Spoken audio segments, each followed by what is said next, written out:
Emma here, welcome back to my channel, and today I'm reviewing the Fujifilm GFX 50R and I'm very excited about it. So to cut right to the chase, this is the Fujifilm GFX 50R. It is their second model of their digital medium format camera range, the first being the 50S. The 50S was always more of a studio camera. This is more for outside of the studio environment, so street photography, landscape, documentary, all that good stuff. And as you can see, it is in the style of a rangefinder camera. I was very fortunate to be able to test this camera out. I also have with it the 32 to 64mm lens, which is equivalent to about a 25 to 50mm. Now, there have been quite a few reviews of this camera on YouTube, and to be honest, I'm a little bit late into the game, and in all of these, they seem to be using landscape photography or street photography or sort of outdoor portraits here and there as the focus of the video. I will be doing something a little bit different. I will be doing nightscapes of Birmingham City. I've always loved digital medium format. There is something gorgeous about the way these images look, especially for Fuji.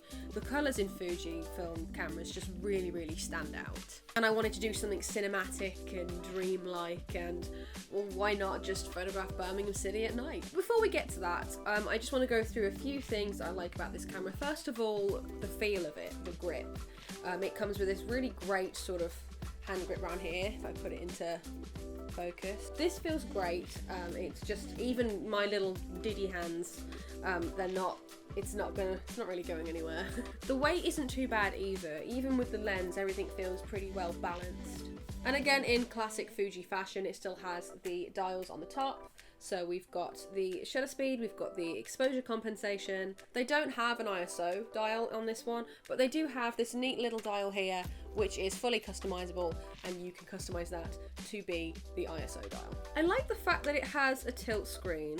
Once again, that makes it very handy to kind of be a little bit more subtle in the photos that you're taking. Again, you don't have to give yourself repetitive strain injury going like that constantly to see what you're photographing. It has a dual SD card slot, which is always handy because SDs aren't always the most reliable form of data recording. It is going to be cold because it is now winter. There also might be a bit of moisture in the air, but that doesn't bother the GFX 50R because it is completely weather sealed. Also, the reason why I am doing long exposure, it's not just for aesthetic reasons. Medium formats are known to not be the best when it comes to low light sometimes, which is where full frame does have the advantage. So that is another reason why I'll be doing long exposure. I'm also going to experiment by popping a circular polarizer on there because I will be photographing a lot of water, the canals, so on and so forth. I have had a lot more experience handling the 50S as opposed to its sibling. However, I am very excited to get hands on with this. And we're going to cut to what everyone is here for, actually taking this out and seeing what it can do.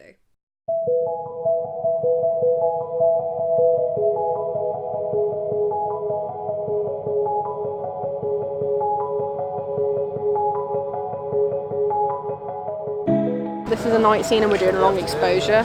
I'm going to have the ISO as low as possible so there's no grain, because this is medium format, which means it's not as good low light as full frame would be. Another reason why I'm doing long exposure is to get rid of the people, so it just kind of makes the shot a bit more sort of dreamlike.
Okay, so it is a couple of days after the night shoot.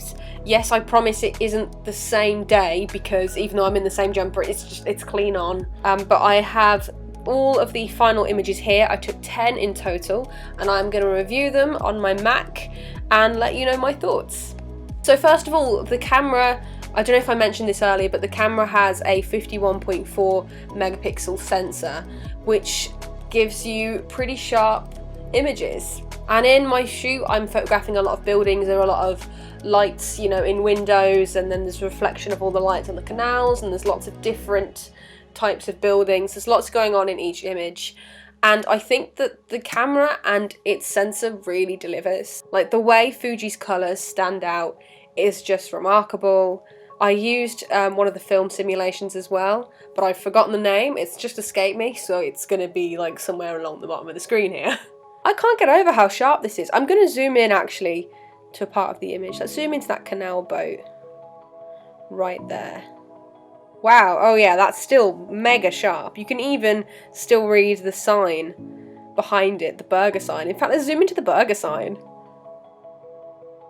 Okay, only now it's starting to pixelate, but still, that's not bad at all, considering that's actually over there. All the way over there in that image. That's amazing.